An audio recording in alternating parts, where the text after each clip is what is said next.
Hello students, एक बार फिर BEd classes bye Sunita चौक से में आपका स्वागत है। बीएड सेकंड सेमेस्टर के लिए महत्वपूर्ण प्रश्नों को हम देख रहे थे।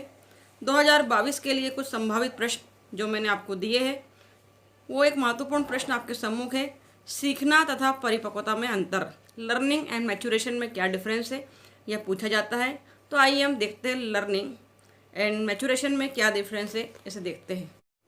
हम जानते हैं कि अभ्यास या अनुभूति के परिणाम स्वरूप व्यवहार में हुए परिवर्तन को सीखना कहा जाता है। अभ्यास अर्थात प्रैक्टिस, अनुभूति एक्सपीरियंस के आधार पर व्यवहार में हुए परिवर्तन को, बिहेवियर में जब चेंज आता है तो उसे हम सीखना कहते हैं। ठीक है, ये सीखना कैसे होता है? प्रैक्टिस के द्वारा और एक्सपीरियंस के द्वारा। परिपक्वता मैच्योरेशन से तात्पर्य शिशुओं में विकास, डेवलपमेंट तथा वृद्धि से, शिशुओं में, बालकों में, बच्चों में वृद्धि और विकास से। कैसे होगा? ग्रोथ, और हम डेवलपमेंट की बात कर रहे हैं, इससे कहलाता है परिपक्वता। चूँकि परिपक्वता से सभी शिशुओं में विकास तथा वृद्धि होती है। ठीक है, मैच्योरेशन क्या है? डेवलपमेंट है और ग्रोथ है। इससे भी व्यवहार में परिवर्तन होता है। जैसे उदाहरण के लिए आप देखिए स्टूडेंट्स, जन्म के समय शिशु निस्सहाय होता है अर्थात हेल्पलेस होता है। कुछ महीने बाद उसके शरीर की मांसपेशियों में वृद्धि होती है। उसकी मांसपेशियों में जब हड्डियों में वृद्धि होती है तो वह बैठना चलना प्रारंभ कर देता है। इस तरह जैसे जैसे उम्र बीतती जाती है उसके शरीर की मांसपेशियाँ तथा हड्डियों में वृद्धि तथा विकास होता है और उसके व्यवहार में भी परिवर्तन आता है। इस तरह हम देखते हैं कि सीखने तथा परिपक्वता दोनों में के व्यवहार में परिवर्तन होता है। इस समानता के बावजूद भी दोनों अलग अलग है। किस प्रकार, इसमें क्या अंतर है, देखते हैं। पॉइंट देखिए, परिपक्वता मैच्योरेशन एक जन्मजात प्रक्रिया है, इनबॉर्न एबिलिटी है कहा जा रहा है, जबकि सीखना एक अर्जित प्रक्रिया है। लर्निंग क्या है? अर्जित प्रक्रिया है, एक्वायर्ड प्रक्रिया है, जिसे हम विभिन्न अनुभवों के द्वारा प्राप्त करते हैं। परंतु परिपक्वता तो जन्मजात प्रक्रिया है, परिपक्व होकर ही व्यक्ति आता है, ऐसा कहने का प्रयास कर रहे हैं। एक जन्मजात प्रक्रिया है जबकि सीखना एक अर्जित प्रक्रिया है। परिपक्वता की प्रक्रिया गर्भधारण से जन्म के बाद भी चलती रहती है, अर्थात मनुष्य जब परिपक्व होता है अर्थात वृद्धि और विकास जब होता है तो गर्भधारण के समय से भी उसका होता है, लेकिन उसके बाद और उसमें विकास होता है और डेवलपमेंट होता है, जो व्यक्ति द्वारा परिपक्वता के विशेष स्तर पर पहुंचने के बाद ही होता है। जैसे एक शिशु वर्णमाला के अक्षरों को लिखना अपने आप नहीं सीख लेता, बल्कि परिपक्वता के एक खास स्तर पर पहुंचने के बाद ही शिशु उसको सीखता है। जब मैच्योरेट हो जाता है, मैच्योराइजेशन उसका डेवलप होता है, तभी वो वर्णमाला के अक्षरों को भली भांति सीख पाता है। परिपक्वता की क्रिया में अभ्यास, प्रैक्टिस का महत्व नहीं होता, जबकि सीखने की क्रिया में अभ्यास एक महत्वपूर्ण कारक है, बिल्कुल इम्पॉर्टेंट फैक्टर है। सीखने में प्रैक्टिस इम्पॉर्टेंट फैक्टर है। कहा जा रहा है कि परिपक्वता की क्रिया में अभ्यास महत्व नहीं है, प्रैक्टिस नहीं लगता। प्रैक्टिस के बाद भी तो हम मैच्योरेट हुए, मैच्योराइजेशन हुआ है हमारा, हम परिपक्व हुए। समय बीतने के साथ ही साथ परिपक्वता की क्रिया सामान्य अथवा नॉर्मल कंडीशन में अपने आप होती रहती है, इसलिए किसी अभ्यास की ज़रूरत नहीं पड़ती। परंतु सीखने के साथ ऐसी बात नहीं है। किसी भी प्रक्रिया को जब हम सीखते हैं तब इसे प्रायः बार बार दोहराते हैं और अभ्यास द्वारा ही सीखते हैं। क्लियर होगा पॉइंट? हम समझना चाह रहे हैं। तीसरा पॉइंट, परिपक्व पॉइंट देखेंगे। परिपक्वता की प्रक्रिया एक सामान्य प्रक्रिया है, कॉमन प्रोसेस है, जबकि सीखना एक व्यक्तिगत प्रक्रिया है, इंडिविजुअल प्रोसेस है। जैसे खास उम्र के सभी बालकों में अंगों का विकास करीब करीब एक समान होता है। एक खास उम्र के सभी बालकों में, अगर हम 15-16 साल के बच्चे की अगर बात करें तो उसके अंगों का विकास लगभग समान समान होता है, अर्थात परिपक्वता की प्रक्रिया समान होती है। सीखने की प्रक्रिया हमेशा व्यक्तिगत होती है, इंडिविजुअल होती है। एक 15 वर्ष का लड़का अगर कार चलाना सीख रहा है, बाइक चलाना सीख रहा है, तो इसका मतलब यह नहीं है कि 15 वर्ष के सभी बालक कार चलाना और बाइक चलाना सीख जाएंगे। आप देख रहे होंगे लर्निंग और मैच्योराइजेशन में क्या, मैच्योरेशन में क्या डिफरेंस है। देखते हैं अगला 4 नंबर। परिपक्वता की प्रक्रिया सतत चलती है, कॉन्टीन्यूस चलती है, अर्थात मैच्योरेशन जो प्रोसेस है वो कैसे चलती है? कॉन्टीन्यूस, अर्थात एक विशेष समय से प्रारंभ होती है, विशेष समय तक लगातार चलती रहती है। विशेष समय से प्रारंभ हुई है और विशेष समय तक चलेगी। जैसे गर्भधारण से सामान्यतः वयस्कता तक, ये विशेष स्टेप क्या होगी, स्पेशल स्टेप्स क्या होगी? तो गर्भधारण, जब बच्चा पैदा होता है तब से लेकर एडल्टहुड तक यह प्रक्रिया चलती है। कौन सी? मैच्योरेशन की प्रक्रिया, परिपक्वता की प्रक्रिया। यह प्रक्रिया लगातार होती रहती है, परंतु सीखने के साथ ऐसी बात नहीं है व्यक्ति जब अभ्यास जारी रखता है तो सीखने की प्रक्रिया होती है, जब अभ्यास बंद कर देता है तो सीखने की प्रक्रिया बंद हो जाती है। देखते हैं 5 नंबर का पॉइंट। परिपक्वता की क्रिया एक विशेष उम्र या अवस्था आने पर बिल्कुल ही मंद या नहीं के बराबर होती है। मैचुरेशन एक समय के बाद एक तो मंद पड़ जाता है, बहुत स्लो, बहुत धीमा, या फिर बंद पड़ जाता है। जैसे वयस्कता एडल्टहुड के बाद परिपक्वता की क्रिया सामान्यतः नहीं होती दिखाई देती। एडल्टहुड एज में आप देखेंगे तो जितना ज्ञान, जितना विकास आपकी हड्डियों का हो गया है, आपका डेवलपमेंट हो गया, बस हो गया, उसके बाद ज़्यादा दिखाई नहीं देता है। परंतु सीखने की क्रिया आजीवन चलती रहती है। लर्निंग लाइफ लॉन्ग प्रोसेस है कहा जा रहा है। ऐसी कोई अवस्था नहीं होती जिसके बाद सीखने की क्रिया बंद हो जाती है। क्या कोई ऐसी स्टेप है जिसके बाद सीखने की क्रिया बंद हो जाती है? नहीं, हम आजीवन लगातार मृत्यु पर्यंत सीखते हैं। इसलिए कहा गया है कि लर्निंग लाइफ लॉन्ग प्रोसेस है। व्यक्ति बुढ़ापे में भी नई नई प्रक्रियाओं को सीखता है। देखते हैं अगला पॉइंट। अगला पॉइंट है 6 नंबर का।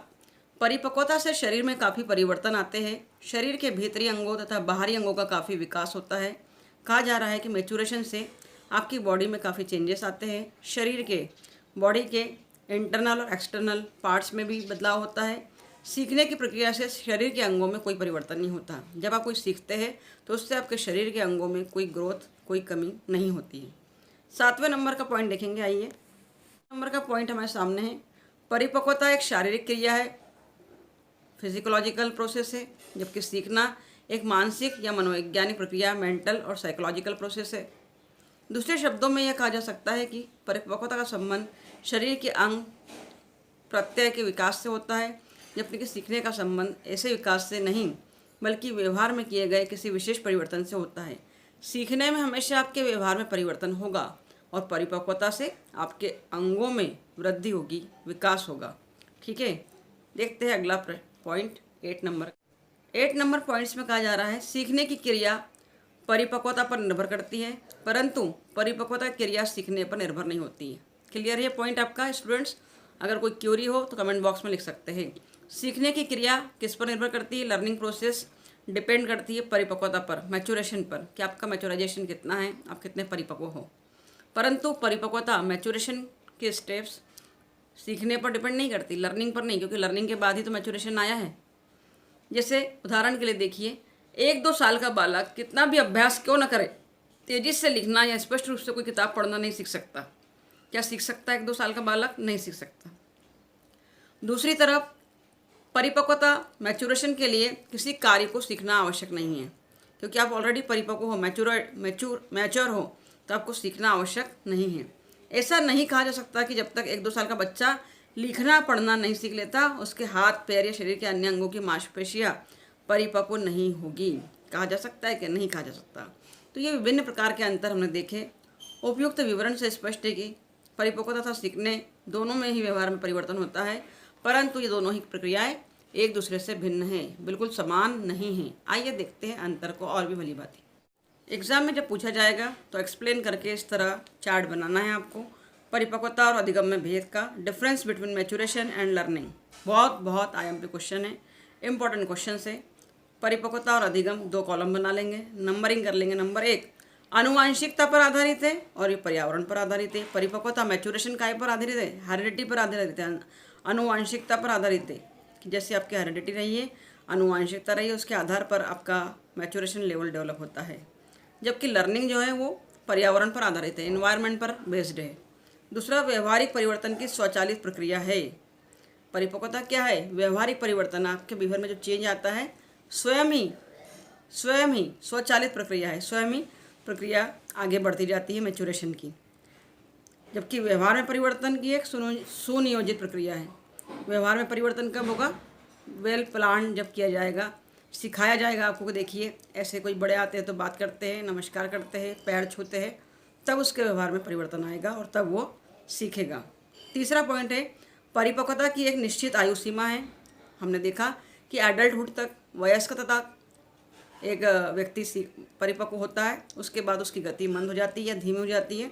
इसलिए कहा गया है कि मैच्योरेशन की एक निश्चित, एक डेफिनेट एज पीरियड है, एज लिमिट है, जबकि सीखना इसकी कोई एज लिमिट नहीं है, यह जीवन पर्यंत चलने वाली प्रक्रिया है। अतः इसकी कोई भी आयु सीमा नहीं है। तीसरा पॉइंट हमने देखा है। चौथा पॉइंट लिखेंगे अंतर में, परिपक्वता शरीर और आंतरिक क्षमता से संबंध रखती है।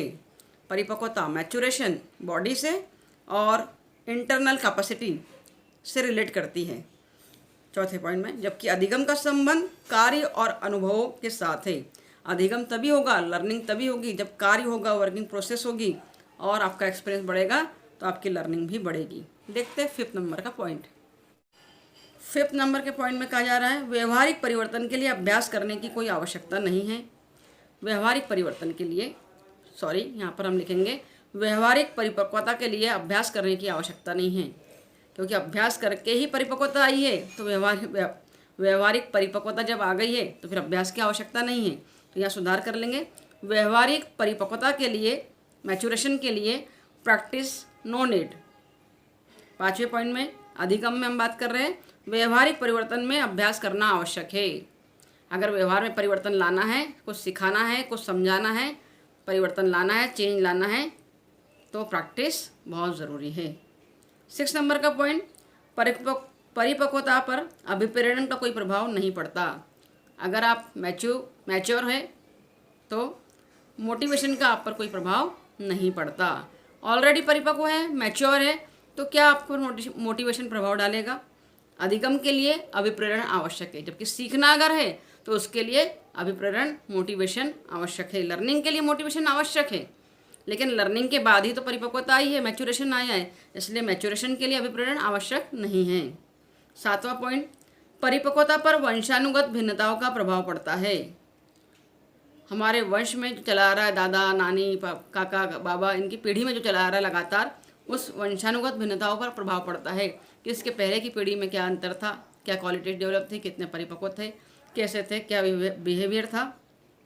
प्रभाव पड़ता है परिपक्वता इसका मैच्योरेशन पर, जबकि अधिगम पर मनोभावों की भिन्नता का प्रभाव पड़ता है।